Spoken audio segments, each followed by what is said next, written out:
Video മുഴുവനായിട്ട് കാണാൻ നിങ്ങൾക്ക് കുറച്ചെങ്കിലും സമയമുണ്ടെങ്കിൽ ഈ വീഡിയോ മുഴുവനായി കാണാൻ ശ്രമിക്കുക. ബിഗ് ബോസിനകത്തും ബിഗ് ബോസിന് പുറത്തും നടന്നിട്ടുള്ള കുറേയേറെ ചതികളും ആ ചതികളുടെ ഉള്ളിൽ ഒളിഞ്ഞു കിടക്കുന്ന കുറേയേറെ സത്യങ്ങളുമാണ് ഞാൻ ഇന്ന് ഈ വീഡിയോയിൽ ഉൾപ്പെടുത്തിയിട്ടുള്ളത്. അതായത് ഇന്ന് ബിഗ് ബോസിന്റെ പൂരം കൊടിയിറങ്ങി കഴിഞ്ഞു. കഴിഞ്ഞ 100 ദിവസങ്ങൾക്ക് മുമ്പ് മലയാളികൾ ഒന്നടങ്കം സ്വീകരിച്ച ബിഗ് ബോസ് സീസൺ 7ന്റെ വിജയെയും നമ്മൾ കണ്ടു കഴിഞ്ഞു. പക്ഷെ ഇതിനുള്ളിൽ നിൽക്കുന്ന കുറേയേറെ വിഷയങ്ങളാണ് ഞാൻ ഈ വീഡിയോയിൽ ഉൾപ്പെടുത്തിയിട്ടുള്ളത്. മാക്സിമം തുടർന്ന് കാണാൻ ശ്രമിക്കുക. തരത്തിലുള്ള മുഖവുരയൊന്നുമില്ല. നമുക്ക് നേരെ വിഷയത്തിലേക്ക് തന്നെ വരാം. നമ്മളെല്ലാരും കണ്ടു കാണും ആരാണ് ബിഗ് ബോസിലെ വിജയ് എന്ന്. ആ വിജയ് കപ്പുമായി പുറത്തിറങ്ങിയതിനു ശേഷം ഇത് PR നേടിക്കൊടുത്ത വിജയമാണ് എന്ന് പറഞ്ഞിട്ട് ഒരു കൂട്ടരും, തന്റെ കഠിനമായ പ്രയത്നം കൊണ്ട് നേടിയതാണെന്ന് പറയുന്ന മറ്റൊരു കൂട്ടരെയും നമുക്ക് ഇന്ന് സോഷ്യൽ ഇടത്ത് കാണാൻ കഴിയും. റണ്ണറാപ്പായി വന്ന അനീഷ് എന്ന് പറയുന്ന ഒരു കോമണർ തന്റെ സ്പേസിൽ താൻ കൊടുത്ത തന്റെ കണ്ടന്റുകളുടെ ബേസിലാണ് തനിക്ക് ഒരു റണ്ണറപ്പെങ്കിലും ആകാൻ കഴിഞ്ഞതെന്നുള്ള ഒരു വേർഷൻ മറ്റൊരിടത്ത്. അതുപോലെ തന്നെ മറ്റ് 25ഓളം മത്സരാർത്ഥികൾ അവിടെ പോയിട്ടുണ്ടായിരുന്നു. അവർക്ക് എല്ലാവർക്കും പറയുവാൻ അവരവരുടേതായിട്ടുള്ള ഓരോ എക്സ്പീരിയൻസുകളും ഈ സീസൺ 7ൽ നിന്നും കിട്ടിയിട്ടുണ്ട്. അപ്പോൾ നമ്മൾ തുടക്കത്തിൽ പറഞ്ഞതുപോലെ ഇതിനകത്ത് കിടക്കുന്ന കുറേയേറെ സത്യങ്ങൾ, അതുപോലെ തന്നെ ഇതിനകത്ത് നിന്നും മനസ്സിലാക്കിയിട്ടുള്ള ബിഗ് ബോസിന്റെ എൻറ്റയർ സീസൺ കാണാൻ കഴിഞ്ഞതിലൂടെയും അതുപോലെ തന്നെ ചില ലൈവുകളിലൂടെയും ചില പുറത്തുള്ള കുറച്ച് അപ്ഡേറ്റുകളുടെയും ബേസിലാണ് ഞാൻ ഈ വീഡിയോ ചെയ്യുന്നത്. നിങ്ങളിൽ ഭൂരിഭാഗം പേർക്കും എന്താണ് ആ വിഷയങ്ങളെന്ന് ഇപ്പോൾ ഒരു ഏകദേശം ഒരു ധാരണയുണ്ട്. കാരണം ഒന്ന് അനുമോളിന്റെ PR ആണ്, മറ്റൊന്ന് പുറത്ത് പലരും നേരിടുന്ന സൈബർ ബുള്ളിങ് ആണ്, മൂന്നാമത്തത് അനീഷ് എന്ന് പറയുന്ന കോമണർ എന്തുകൊണ്ട് ഫസ്റ്റ് റണ്ണറപ്പായി മാറി എന്നതുമാണ്. അപ്പൊ നമുക്ക് ഫസ്റ്റിലെ സ്റ്റാർട്ടിങ്ങിൽ പറഞ്ഞ അനുമോളുടെ PR-ൽ നിന്ന് തന്നെ നമുക്ക് തുടങ്ങാം. കാരണം ഈ PR-ന്റെ വിഷയവുമായി ബന്ധപ്പെട്ട് ഹൗസിനുള്ളിൽ പല രീതിയിൽ എന്തിനേറെ ലാലേട്ടൻ പോലും ചർച്ച ചെയ്തിട്ടുണ്ട്. ആ സമയത്തെല്ലാം പുറത്ത് ജനവും പലകുറി ഈ വിഷയം ചർച്ച ചെയ്തിട്ടുണ്ട്. ചില ആളുകൾ, നമ്മുടെ മലയാളികൾ എത്രമാത്രം ശുദ്ധരാണെന്നും മലയാളികളുടെ മനസ്സിനെ എന്തുമാത്രം മാനിപ്പുലേറ്റ് ചെയ്യാൻ കഴിയുന്നുണ്ട് എന്നതിന്റെ വളരെ വ്യക്തമായിട്ടുള്ള ഒരു മാതൃകയാണ് ബിഗ് ബോസ് സീസൺ 7. കാരണം ചില മലയാളികൾ അവരുടെ സ്വന്തം പ്ലാറ്റ്ഫോമിൽ, സ്വന്തം ഇൻസ്റ്റാഗ്രാം അക്കൗണ്ടിലോ അവരുടേതായ പേഴ്സണൽ യൂട്യൂബ് ചാനലുകളിലോ അവർ വന്ന് പറയുന്നുണ്ടായിരുന്നു സർക്കാസം മാതിരി, ഞാൻ അനുമോളുടെ PR അല്ല, പക്ഷെ എനിക്ക് അനുമോളെയാണ് ഇഷ്ടമെന്ന്. പക്ഷെ അവർ അറിയാതെ അവരുടെ മനസ്സിനെ ഒന്ന് മാനിപ്പുലേറ്റ് ചെയ്യുകയാണ് ഇവിടെ നടന്നതെന്ന് ഇവർ ആരും ഇന്നും തിരിച്ചറിയുന്നില്ല. ഇവരെല്ലാവരും ഇന്നും പണ്ട് ഗുരു സിനിമയിലെ മറ്റേ ഇലാമ പഴത്തിന്റെ കുരു വിഷമാണെന്ന് കരുതി അതിലെ വിഷത്തെ, അതായത് ഒറിജിനൽ വിഷത്തിന്റെ സ്വാദ് അതേ രീതിയിൽ നുകർന്നുകൊണ്ടിരിക്കുന്ന ഒരു കൂട്ടത്തെ, അതായത് അത് മലയാളിയുടെ മനസ്സിന്റെ ആ ഒരു വൈകല്യത്തെ ഒരു കൂട്ടം PR-കൾ വളരെ വ്യക്തമായിട്ടുള്ള പ്രൊപ്പഗൻഡ അജണ്ടകൾ വെച്ച് വളരെ കൃത്യമായിട്ടുള്ള കട്ടിംഗ് ക്ലിപ്പുകളിൽ BGM കയറ്റിവിട്ട് കുറച്ച് ഇമോഷണൽ ആയിട്ടുള്ള സീക്വൻസുകൾ കുത്തി നിറച്ചുകൊണ്ട് മലയാളിയുടെ മനസ്സിനെ മാനിപ്പുലേറ്റ് ചെയ്യുകയാണ് ഇവിടെ ഉണ്ടായിട്ടുള്ളത്. കാരണം ഈ PR-മായി ബന്ധപ്പെട്ട് അതിനുള്ളിലുള്ള സഹ മത്സരാർത്ഥികൾ ഈ വിഷയത്തെ ഉന്നയിച്ചു. ഇവിടെ പുറത്ത് ഈ ബിഗ് ബോസിനെ തന്നെ നിയന്ത്രിക്കുന്നത് താനാണെന്നുള്ള അഹംഭാവത്തോടു കൂടി നടക്കുന്ന ഒരു PR മോനെ നമ്മൾ കാണുന്നുണ്ട്. അവനെ സംബന്ധിച്ചിടത്തോളം അവന്റെ കയ്യിലാണ് ബിഗ് ബോസിന്റെ ചരടെന്നും അവിടെ ആര് വിജയിക്കണമെന്ന് അവൻ തീരുമാനിക്കണം എന്നുള്ള ഒരു അഹംഭാവമാണ് അവന്റെ മുഖത്ത് നിഴലിക്കുന്നത്. കാരണം കഴിഞ്ഞ സീസണിൽ വിജയുടെ കൂടെ നടക്കുകയും ഇപ്പോൾ ഈ സീസണിൽ വിജയുടെ ഒപ്പവും സഞ്ചരിക്കുമ്പോൾ ഇനി അടുത്തൊരു സീസൺ ഉണ്ടാവുമ്പോൾ അതിലേക്ക് മത്സരിക്കുന്ന മത്സരാർത്ഥികൾ എന്തുകൊണ്ടും ചിന്തിക്കും, താൻ അവിടെ പോയി കുറെ പണിയെടുത്താലും ഇനി എന്ത് പട്ടിപ്പണിയെടുത്താലും തനിക്ക് വിജയിക്കണമെങ്കിൽ പുറത്ത് ഇത്തരത്തിലുള്ള PR-കളായ, അതും ഇത്തരക്കാരായ സോക്കോൾഡായിട്ട് നിൽക്കുന്ന ബിഗ് ബോസിനെ തന്നെ വിഴുങ്ങാൻ കൽപ്പുള്ള ഇത്തരം PR-കൾ തന്നെ തനിക്ക് വേണമെന്ന് പറഞ്ഞിട്ട് പുറത്തൊരു വലിയൊരു മാർക്കറ്റ് തന്നെയാണ് തുറന്നു കിട്ടുന്നത്. ഒരു പബ്ലിസിറ്റി തന്നെയാണ് ആ ഒരു വ്യക്തിക്ക് കിട്ടിയിട്ടുള്ളത്. കാരണം ഒന്നും അറിയാതെ വളരെയേറെ ഒരുപാട് ആളുകൾ ഈ വ്യക്തിക്ക് ഇന്ന് മൗത്ത് പബ്ലിസിറ്റി നൽകുന്നുണ്ട്. നെഗറ്റീവ് വഴിയായാലും പോസിറ്റീവ് വഴിയായാലും അടുത്ത സീസണിൽ പോകുന്ന ആളുടെ മുന്നിൽ വെക്കാൻ വളരെ വ്യക്തമായിട്ടുള്ള ഒരു എമൗണ്ട് ബാറിങ്, അതായത് ഒരു കച്ചവടം തന്നെ സംസാരിച്ച് ബിഗ് ബോസിലേക്ക് അടുത്ത സീസണിൽ ആളെ കയറ്റുവാനുള്ള ഒരു സ്പേസ് ഇന്ന് മലയാളികൾക്കിടയിൽ ഈ PR മോന് ഒരുക്കി കൊടുത്തിട്ടുണ്ട്. കാരണം പുറത്ത് ഇവൻ കാണിക്കുന്ന കുറേയേറെ സ്ക്രീൻഷോട്ടുകൾ 11-11-1, അതായത് 11,111 രൂപയാണ് അനുമോൾ തന്നത് എന്ന് പറഞ്ഞിട്ടുള്ള ഒരു സ്ക്രീൻഷോട്ട്. അകത്ത് പല കുറി നിഷേധിച്ച അനുമോൾ പല എമൗണ്ടുകൾ അകത്ത് പറഞ്ഞിട്ടുണ്ട്. പുറത്തു വന്ന് ലൈൻ കട്ട് എന്ന് പറയുന്ന ഈ ഷോ കഴിഞ്ഞിട്ട് വരുന്ന ഒരു ചാനൽ ഡിബേറ്റ് ഉണ്ടായിരുന്നു.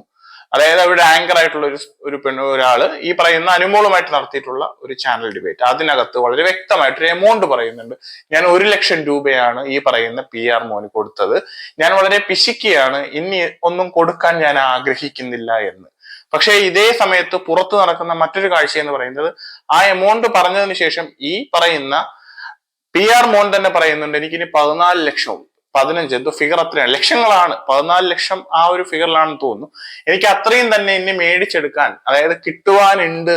അനിമോൾ ഹൗസിനകത്ത് കള്ളം പറഞ്ഞതാണ്, എനിക്ക് 11,111 രൂപയാണ് തന്നതെന്നുള്ള ഒരു കാര്യം ഈ PR മോനും പറയുന്നുണ്ട്. ഇന്നലെ അദ്ദേഹം അത് തന്റെ ഇൻസ്റ്റാഗ്രാമിൽ സ്റ്റോറി ആയിട്ട് ഇട്ട് ഒരു തരം സർക്കാസം മാതിരി ഇട്ടിട്ടുമുണ്ട്. എന്നിട്ട് ഈ പറയുന്ന ആൾ തന്നെ പറയുന്നുണ്ട്, ഞാൻ ഈ പറയുന്ന അനിമോൾക്ക് PR ചെയ്തില്ലായിരുന്നുവെങ്കിൽ 50 ദിവസം കഴിയുമ്പോൾ വളരെ നാണം കെട്ടുകൊണ്ട് അനിമോൾ പുറത്തേക്ക് വരുമെന്ന്, അതുപോലെ തന്നെ സൈബർ ബുള്ളിങ്ങുകൾ ഏറ്റെടുക്കേണ്ടി വരുമെന്ന്. പക്ഷേ ഇവിടെയാണ് ഞാൻ രണ്ടാമത്തെ എന്റെ പോയിന്റിലേക്ക് വരുന്നത്. അവിടെ മത്സരിച്ചിട്ടുള്ള ഈ അനിമോളുടെ ഒപ്പം തന്നെ മത്സരിച്ചിട്ടുള്ള സഹ മത്സരാർത്ഥികളുടെ സോഷ്യൽ മീഡിയ ഹാൻഡിലുകളിൽ നിങ്ങൾ അറിയാതെ ഒന്ന് കയറിക്കഴിഞ്ഞാൽ, ശൈത്യ, ബിന്നി, ബിൻസി, അക്ബർ, ശരത്ത്, ആര്യൻ, ജിസേൽ തുടങ്ങി ഇവരുടെ എല്ലാവരുടെയും പിന്നെ ഒരു റണ്ണറപ്പായി നിൽക്കുന്ന അനീഷ്, അവിടെ ടോപ്പ് 5-ൽ എത്തി നിന്ന ഷാനവാസ്, നിവിൻ ഉൾപ്പെടെയുള്ള ഒരുമാതിരിപ്പെട്ട എല്ലാ മത്സരാർത്ഥികളുടെയും കമന്റ് ബോക്സ് നിങ്ങളൊന്ന് കയറി നിരീക്ഷിച്ചു കഴിഞ്ഞാൽ അവിടെ ആരാണ് ശക്തമായ രീതിയിലുള്ള സൈബർ ബുള്ളിങ്ങിന് ഇരയാവുന്നതെന്ന് നിങ്ങൾക്ക് മനസ്സിലാക്കാൻ കഴിയും. കാരണം ചില സത്യങ്ങൾ വിളിച്ചു പറഞ്ഞത് കൊണ്ട് ബിന്നി എന്ന് പറയുന്ന, നമുക്കറിയാം, ഒരു കലാകാരിയാണ്, ഏഷ്യനെറ്റിന്റെ തന്നെ പ്രോഡക്റ്റ് ആണ്, ഏഷ്യനെറ്റിന്റെ സീരിയലുകളിൽ വളരെ മനോഹരമായിട്ട് തന്റെ സ്പേസ് എന്താണെന്ന് കാണിച്ചു കൊടുത്ത ഒരു നടി എന്ന രീതിയിൽ തന്റെ കഴിവ് തെളിയിച്ചിട്ടുള്ള ഒരു കലാകാരിയാണ് ഈ പറയുന്ന ബിന്നി എന്ന് പറയുന്ന പെൺകുട്ടി. അവരും ഹൗസിനകത്ത് ഉണ്ടായിരുന്നു. അവർ അവിടെ വെച്ചിട്ട് ഈ അനിമോളുടെ PR-മായി ബന്ധപ്പെട്ട് അനിമോൾ വന്ന് പറഞ്ഞൊരു വിഷയത്തെ ഹൗസിനുള്ളിൽ എല്ലാവരും കേൾക്കെ പറയുകയും, പക്ഷെ പുറത്ത് അതിന്റെ പേരിൽ ഇന്നും നേരിടുന്ന സൈബർ ബുള്ളി നമ്മൾ കാണുന്നതാണ്. ഇവിടെ ഈ കുറച്ചു മുമ്പ് പറഞ്ഞ ഈ PR മോൻ പറഞ്ഞത്, ഒരു പെൺകുട്ടിയെ എങ്ങനെ ഞാനൊരു സൈബർ ബുള്ളിങ്ങിന് വിട്ടുകൊടുക്കും, അവൾ എന്റെ സുഹൃത്താണ് എന്നാണ്. അവിടെയാണ് രണ്ടാമത്തെ കള്ളം. ഇവൻ പറയുന്നു ഇവൾ അനിമോളുടെ സുഹൃത്താണ്, വളരെ പഴക്കമുള്ള വളരെ ക്ലോസ് ആയിട്ടുള്ള ഒരു സുഹൃത്താണ്.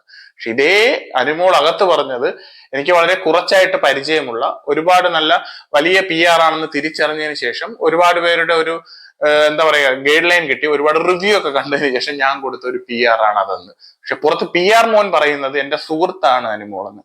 അതുകൊണ്ട് തന്നെ ഇവിടെ കള്ളങ്ങൾ മേൻ ഒരു കൊട്ടാരത്തിനകത്ത് ഒരാൾ വളരെയേറെ നല്ല പോലെ നാട്യം നടിച്ചു, കരഞ്ഞു, മലയാളിയെ മാനിപ്പുലേറ്റ് ചെയ്തു, ഫൈനലി ആ കപ്പും കിട്ടി. കപ്പ് കഴിഞ്ഞു. ഇന്ന് ആ കപ്പ് ഈ പറയുന്ന ആ അഭിനയത്തിന്, ആ കാഴ്ചവെച്ച PR-ന് വളരെ വ്യക്തമായിട്ട് ക്ലോസ് ചെയ്യാൻ സാധിച്ചു. മനുഷ്യനെ, മലയാളിയെ പറ്റിക്കുവാൻ ഒരു PR കൊണ്ട് ഒരു നടിക്ക്, പുറത്ത് നടിയായിരുന്ന ഒരു പെൺകുട്ടിക്ക് അകത്ത് ഹൗസിനുള്ളിൽ കഴിഞ്ഞുവെങ്കിൽ വരാൻ പോകുന്ന സീസണുകൾ എങ്ങനെയാണ് മലയാളികൾ കാണാൻ ശ്രമിക്കും, അല്ലെങ്കിൽ എങ്ങനെയാണ് നിങ്ങളെ വിശ്വസിച്ച് ഹോട്ട്സ്റ്റാർ പോലുള്ള ഒരു നെറ്റ്വർക്കിൽ കയറി വോട്ട് രേഖപ്പെടുത്തും. ഇവിടെ വോട്ടിട്ട ഓരോ ആളുകളുടെയും മുന്നിൽ ഇതേ PR മോൻ പറയുന്നുണ്ട്, ശൈത്യ എന്ന് പറയുന്ന ഇന്ന് ഇതേ മറ്റു മത്സരാർത്ഥി, അതായത് വിജയിച്ച മത്സരാർത്ഥി കാരണം സോഷ്യൽ ഇടത്ത് ക്രൂരമായിട്ട് കുടുംബം ഉൾപ്പെടെ ആക്രമിക്കപ്പെടുന്ന ഒരു പെൺകുട്ടിയാണ് ഈ പറയുന്ന ശൈത്യ. ആ ശൈത്യയുടെ ഫാമിലിയിൽ നിന്നും 1,50,000 രൂപ ഒരു വോട്ട് അപ്പ് ചെയ്യുന്നതിന്, വോട്ട് വാങ്ങി കൊടുക്കുന്നതിനാണ് ഈ 1,50,000 രൂപ മേടിച്ചിട്ടുള്ളത്. അങ്ങനെ 1,50,000 അതിന് മേടിച്ച ഒരു PR മോൻ ഒരു വിജയെ ഉണ്ടാക്കിയെടുക്കുമ്പോൾ അവിടെ എത്ര രൂപ മേടിക്കണമെന്ന്, അല്ലെങ്കിൽ എത്ര രൂപ മേടിക്കുമെന്ന് ചിന്തിക്കുവാനുള്ള ഒരു കോമൺ സെൻസ് എങ്കിലും ഈ അനിമോളെ പൊക്കിക്കൊണ്ട് നടക്കുന്ന ഈ നമ്മുടെ മലയാളികളായിട്ടുള്ള പാവം മനുഷ്യർ തിരിച്ചറിയണം. നിങ്ങളോട് ഒരു സഹതാപമാണ്, എനിക്ക് നിങ്ങളോട് സഹതാപം മാത്രമാണ് ഈ ഒരു അവസരത്തിലുള്ളത്. അല്ലാതെ നിങ്ങളെ കുറ്റപ്പെടുത്താനോ, നിങ്ങളെ വന്ന് 10 തെറി വിളിക്കാനോ, മറ്റുള്ളവർ ചെയ്യുന്ന പോലെ നിങ്ങളെ സൈബർ ബുള്ളിങ് ചെയ്യാനോ ഞാൻ ആഗ്രഹിക്കുന്നില്ല. എന്റെ കമന്റ് ബോക്സ് നിങ്ങൾക്കായി തുറന്നു കിടപ്പുണ്ട്, നിങ്ങൾക്ക് എന്നെയും വന്ന് അറ്റാക്ക് ചെയ്യാം. പക്ഷെ ഞാൻ പറയുന്ന ഈ സത്യത്തെ തിരിച്ചറിയാൻ, ഇവിടുത്തെ ഒരു നിമിഷമെങ്കിലും ഈ സത്യം തിരിച്ചറിഞ്ഞിട്ട് അതിൽ നിന്നൊന്ന് മാറി ചിന്തിക്കാൻ ഏതെങ്കിലും ഒരു മലയാളി തീരുമാനിച്ചാൽ അവിടെയാണ് ശരി. അപ്പൊ ഞാൻ പറഞ്ഞു വന്ന വിഷയത്തിലേക്ക് വരാം. ഈ ശൈത്യയിൽ നിന്നും 1,50,000 രൂപ വാങ്ങിയിട്ട് വോട്ട് ചേർത്തു, അതായത് പൈസ കൊടുത്ത് വോട്ട് മേടിച്ചിട്ട്, ചിന്ത എന്നൊരു പേരാണ് അവിടെ പറഞ്ഞത്, ഈ പറയുന്ന PR മോൻ. ആ PR മോൻ പറഞ്ഞ രീതി പ്രകാരം ഒരാളുടെ വോട്ട് ഇൻക്രീസ് ചെയ്യാൻ പൈസ കൊടുത്താൽ കിട്ടുമെങ്കിൽ വരാൻ പോകുന്ന സീസണിൽ ലാലേട്ടൻ ഇടയ്ക്കിടയ്ക്ക് പറയുന്നുണ്ട്, പ്രേക്ഷകരുടെ തീരുമാനപ്രകാരം, പ്രേക്ഷക വിധി പ്രകാരം ഇന്ന് പുറത്തു പോകുന്ന ആൾ ആര്, എന്തിനാണ് ലാലേട്ട അങ്ങനെ പറയുന്നത്? നിങ്ങൾ തന്നെ കാണുന്നില്ലേ പുറത്തു നടക്കുന്ന കാര്യങ്ങൾ? നിങ്ങളോട് സ്നേഹമാണ്, ബഹുമാനമാണ്, നിങ്ങളെ മലയാളികൾക്ക് ഇഷ്ടമാണ്. നിങ്ങളെ നെഞ്ചിനകത്ത് ലാലേട്ടൻ എന്നാണ് ഇവിടുത്തെ ഓരോ മലയാളിയും വിളിക്കുന്നത്. അങ്ങനെ മലയാളിയെ പറ്റിക്കുന്ന ഒരു PR അജണ്ടയുടെ ഒരു ഷോയ്ക്ക് താങ്കൾ എന്തിനാണ് അതിന്റെ ഒരു തലപ്പത്ത്, അല്ലെങ്കിൽ അത് കോർഡിനേറ്റ് ചെയ്യുന്ന ഒരു ലീഡറായിട്ട്, അതിനെ ആങ്കർ ചെയ്യുന്ന ഒരു വ്യക്തിയായിട്ട് ഇപ്പോഴും തുടരാൻ ആഗ്രഹിക്കുന്നത്? കാരണം ഇവിടെ എല്ലാം തന്നെ പുറത്തു നടക്കുന്ന ഒരു PR ഗ്രൂപ്പാണ് നിയന്ത്രിക്കുന്നതെങ്കിൽ സാധാരണപ്പെട്ട ഒരു മലയാളി, അവൻ ഇഷ്ടപ്പെടുന്ന ഒരു മത്സരാർത്ഥി ജയിക്കണം എന്നുള്ള ആഗ്രഹത്തോടു കൂടി അവൻ കൊടുക്കുന്ന അവന്റെ വോട്ടിന് ഇവിടെ എന്ത് വാല്യൂ ആണുള്ളത്? ഇവിടെ ഒരുപാട് പേർ, ബിഗ് ബോസിൽ നിന്നും വിജയിച്ചു പോയ ഒരുപാട് പേർ പുറത്ത് പല രീതിയിലുള്ള പ്രശ്നങ്ങൾ ഉണ്ടാക്കി. അഖിൽ മാരാർ വന്ന് തന്റെ വ്യക്തിത്വത്തിനും തന്റെ ആ ഒരു താൻ വെക്കുന്ന ഒരു വിഷയത്തിനും കളങ്കമേറ്റപ്പോൾ തൊപ്പി എന്ന് പറയുന്ന മറ്റൊരാളുമായിട്ട് ഇവിടെ അടി ഉണ്ടാവുന്നു. അടി ഉണ്ടായതിനു ശേഷം പേഴ്സണൽ ഗ്രഡ്ജ് വെക്കുന്നു. പേഴ്സണൽ ഗ്രഡ്ജ് വെച്ചതിന് ശേഷം ഇവർ രണ്ടുപേരും രണ്ട് ചേരിയിൽ നിന്നും രണ്ടുപേർക്ക് വേണ്ടി വോട്ട് അഭ്യർത്ഥിക്കുന്നു. ഒരാളെ പരസ്യമായിട്ട് തള്ളി പറയുന്നു, മറ്റൊരാൾക്ക് വേണ്ടി ശബ്ദമായിട്ട് ഈ പറയുന്ന അഖിൽ മാരാർ തന്നെ മുറവിളി കൂട്ടുന്നു. പലരും അഖിൽ മാരാർ ഒരു PR ആണെന്ന് പോലും ചിന്തിക്കുന്നു. സ്വന്തം നിലപാടുകളെ മാറ്റിവെച്ചുകൊണ്ട്, സ്വന്തം വ്യക്തിത്വങ്ങളെ മാറ്റിവെച്ചുകൊണ്ട് എന്തിനാണ് മലയാളി ഈ പറയുന്ന എല്ലാ വിഷയത്തിലും സർവ്വ വിജ്ഞാന കോശം എന്നൊക്കെ വിളമ്പുന്ന അഖിൽ മാരാറിനെ പോലുള്ള മനുഷ്യർ തന്നെ എന്തിനാണ് ഈ മാനിപ്പുലേഷനുകളിൽ ചെന്ന് വീണു പോകുന്നത് എന്നാണ് ഒരു സാധാരണക്കാരനായി എനിക്കിവിടെ ചിന്തിക്കാൻ തോന്നുന്നത്. വളരെ വ്യക്തമായിട്ട് സീക്രട്ട് ഏജന്റ് എന്ന് പറയുന്ന ഒരു റിവ്യൂവർ വളരെ വ്യക്തമായിട്ട് തന്റെ പോയിന്റുകൾ എണ്ണി സീസണിന്റെ തുടക്കം മുതൽ റിവ്യൂ ചെയ്യുന്ന ഒരാളാണ്. അതുകൊണ്ട് തന്നെ ഇതിനകത്തുള്ള ടാക്ടിക്കുകൾ അനീഷ് എന്ന് പറയുന്ന മത്സരാർത്ഥിയുടെയും അനിമോൾ എന്ന് പറയുന്ന മത്സരാർത്ഥിയുടെയും മറ്റെല്ലാവരുടെയും ഗെയിം പ്ലാനുകളെ വിശദമായിട്ട് സ്റ്റഡി ചെയ്തിട്ട് സീക്രട്ട് ഏജന്റ് വളരെ പോയിന്റ് നോട്ട് പറഞ്ഞിട്ടുണ്ട്. ആരാണോ അർഹതപ്പെടുന്നത്, നിങ്ങൾക്ക് പേഴ്സണലി ആരോടാണോ ഇഷ്ടം തോന്നുന്നത് ആ ആൾ വോട്ട് ചെയ്യുക എന്ന്.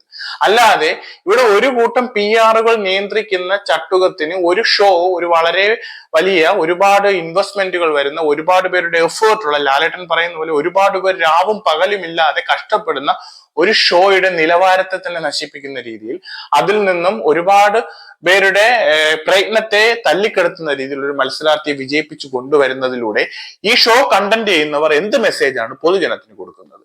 കാരണം ഇവിടെ നടന്നിട്ടുള്ളത് വ്യക്തമായിട്ടുള്ള ഫേക്ക് ഗെയിമാണ്, ഇവിടെ നടന്നിട്ടുള്ളത് വ്യക്തമായിട്ടുള്ള പ്രിപ്പറേഷനുകളാണ്, ഇവിടെ നടന്നിട്ടുള്ളത് വ്യക്തമായിട്ടുള്ള PR അജണ്ടകളാണ്, ഇവിടെ നടന്നിട്ടുള്ളത് വ്യക്തമായിട്ടുള്ള തെറ്റുകളാണ്. ആ തെറ്റുകളിൽ നിന്നും ഒരാൾ വിജയിച്ചു വരുമ്പോൾ ആ വിജയിച്ചു വരുന്ന ആളുകളെ ഇവിടുത്തെ ഒരു കൂട്ടം ജനം തള്ളി പറയുക തന്നെ ചെയ്യും. അതായത് ആ വിജയത്തെ അംഗീകരിക്കാത്ത മലയാളികൾ, ഈ ഷോയെ ഇഷ്ടപ്പെടുന്ന മലയാളികൾ ആ വിജയെ തള്ളി പറയുമ്പോൾ ഇത് ആ ഷോയെ കൂടി തള്ളി പറയുന്നതിന് കാരണമാകുന്നു എന്നുള്ള ഒരു ചിന്ത ഇതിന്റെ അണിയറ പ്രവർത്തകർക്കെങ്കിലും ഉണ്ടാവണമെന്നാണ് എനിക്ക് ഈ ഒരു അവസരത്തിൽ പറയാനുള്ളത്. നിങ്ങൾ നിങ്ങളുടെ മുന്നിലേക്ക് വരുന്ന വോട്ടുകളുടെ ഒരു വ്യക്തമായ ഒരു ഓഡിറ്റ് വിധേയമാക്കുക. ആ വോട്ടുകളിൽ എത്രമാത്രം വ്യാജമായിട്ടുള്ള വോട്ടുകൾ, കൃത്രിമമായിട്ടുള്ള വോട്ടുകൾ ഒരേ ടൈമിൽ ഒരേ സർവറിൽ നിന്നും അല്ലെങ്കിൽ ഒരേ VN കോട്ടുകൾ മാറ്റിവെച്ച്, അതായത് നമ്മുടെ ഈ പറയുന്ന നെറ്റ്വർക്കിനകത്ത് ഒരുപാട് ടാക്ടിക്കുകൾ ഉണ്ട് ഇന്ന് നമ്മുടെ ഇടങ്ങളിൽ. കാരണം ഒരു സൈബർ നല്ല വിദഗ്ധമായിട്ടുള്ള ഒരു മനുഷ്യനെ സംബന്ധിച്ചോളം വോട്ടുകളുടെ ഒരു റേഷ്യോ പല രീതിയിലേക്ക് ചിലപ്പം ബൂസ്റ്റ് ചെയ്യാൻ സാധിക്കും. അങ്ങനെ കൃത്രിമത്വം കാണിക്കുന്ന വോട്ടുകളെ തെരഞ്ഞു പിടിച്ച് ക്ലോസ് ചെയ്തിട്ട് ആ വോട്ടുകളൊന്നും വാല്യൂ ചെയ്യാതെ, കൗണ്ടിൽ എത്തിക്കാതെ, വളരെ കൃത്യമായി പോൾ ചെയ്യുന്ന വോട്ടുകളെ സെലക്ട് ചെയ്ത് ആ വോട്ടിന്റെ എണ്ണമല്ല, ലാലേട്ടൻ പറഞ്ഞു കോടിക്കണക്കിനാണ് ഇത്തവണ വന്നതെന്ന്. ആ കോടികളല്ല ലാലേട്ട വേണ്ടത്. ഇഷ്ടത്തോടെ സ്നേഹിച്ച് മനസ്സിൽ തട്ടി ഒരു 1000 പേർ, തന്റെ അർഹതപ്പെട്ട തന്റെ മത്സരാർത്ഥിക്ക് ഒരു 1000 പേർ മാത്രമാണ് വോട്ട് ചെയ്യുന്നതെങ്കിൽ 1000നെ ഈക്വൽ ചെയ്തിട്ട് അതിൽ ആരാണ് ടോപ്പിൽ നിൽക്കുന്നതെന്ന് കണ്ടെത്തി അവിടെ ഒരു വിജയെ തീരുമാനിക്കുമ്പോൾ ഇവിടുത്തെ മലയാളി ഒന്നടങ്കം പറയും അതെ അവനൊരു വിജയിയാണെന്ന്. അല്ലാതെ ഇവിടുത്തെ ഇത്തരത്തിലുള്ള PR ചേർന്ന് ഒരു വിജയെ തിരഞ്ഞെടുക്കുമ്പോൾ അത് എന്തുമാത്രം നെഗറ്റിവിറ്റിയാണ് സമൂഹത്തിലേക്ക് സ്പ്രെഡ് ചെയ്യുന്നത് എന്നുള്ള തിരിച്ചറിവെങ്കിലും ഇവിടെയുള്ള ഇതിന്റെ സംഘാടകർക്ക് ഉണ്ടാവണം. ഒരു കാര്യം ഇന്ന് സോഷ്യലിടത്ത് പറന്നു കിടക്കുന്നുണ്ട്. ഒരു ലേഡി ബിഗ് ബോസ് വന്നപ്പോൾ പല കാരണങ്ങൾ പറഞ്ഞ ആളുകൾ ആ വിഷയത്തെ തല്ലിക്കെടുത്താൻ നോക്കുന്നു. ഇത് പെണ്ണുങ്ങൾക്കെതിരാണ് എപ്പോഴും ഇറക്കുന്ന കാർഡുകൾ. ഈ പറയുന്ന വിജയിച്ച മത്സരാർത്ഥി തന്നെ സദാചാരം, അതുപോലെ തന്നെ കുത്തിത്തിരിപ്പ്, അതുപോലെ തന്നെ കരച്ചില്, അങ്ങനെ ഒരുപാട് കാർഡുകൾ ഈ ഹൗസിനകത്ത് ഇറക്കിയിട്ടാണ് ജയിച്ചിട്ടുള്ളത്. അതെല്ലാം കഴിഞ്ഞിട്ട് ഇപ്പോൾ അവസാനം ഇറക്കിയിട്ടുള്ളതാണ് ഈ പറയുന്ന വനിതാ കാർഡ്. ഈ കാർഡുകളിൽ നിന്നും മനസ്സിലാക്കുക, നിങ്ങൾ അർഹതപ്പെട്ടതായിരുന്നുവെങ്കിൽ, നിങ്ങൾ അർഹതപ്പെട്ട രീതിയിലാണ് ആ കപ്പ് മേടിച്ചിരുന്നുവെങ്കിൽ ഇവിടെ മലയാളികൾ നിങ്ങൾ ഒന്നടങ്കം കൈകൂപ്പി സ്വീകരിച്ചേനെ. അല്ലാതെ ഇതിനകത്ത് എന്തൊക്കെയോ മാനിപ്പുലേഷൻ മലയാളികൾക്ക് തോന്നിയത് കൊണ്ട് തെളിവുകൾ പോലെ, പകൽ പോലെ വെളിച്ചമായ തെളിവുകൾ വന്ന് മുന്നിൽ നിന്ന് സംസാരിക്കുമ്പോൾ ഇവിടെ എന്തുകൊണ്ട് ഈ വിഷയത്തിനെതിരെ സംസാരിച്ചുകൂടാ? എന്തുകൊണ്ട് ഈ വിഷയത്തിനെതിരെ സംസാരിക്കുന്നവർക്കെതിരെ ഇന്ന് വ്യക്തമായ സൈബർ അറ്റാക്കുകൾ ഇവിടെ നടക്കുന്നുണ്ട്? ഇത് വ്യക്തമായ PR-ന്റെ കളിയാണ്. ഇത് നടന്നിട്ടുള്ളത് വ്യക്തമായിട്ടുള്ള PR അജണ്ടകളാണ്. അപ്പോൾ വരാൻ പോകുന്ന സീസൺ 8-ലെങ്കിലും ഇതുപോലുള്ള PR മോന്മാരെ വളർത്താൻ ഈ ഷോ കണ്ടന്റ് ചെയ്യുന്ന ആളുകൾ വഴിവെച്ച് കൊടുക്കരുത് എന്ന ഒറ്റ ആഗ്രഹം പറഞ്ഞുകൊണ്ട് ഞാൻ ഈ വീഡിയോ നിർത്തുന്നു. മറ്റു വിശേഷങ്ങളുമായി വരുന്നതുവരെ നിങ്ങൾക്ക് എല്ലാവർക്കും നല്ലൊരു ദിവസം ഞാൻ ആശംസിക്കുന്നു.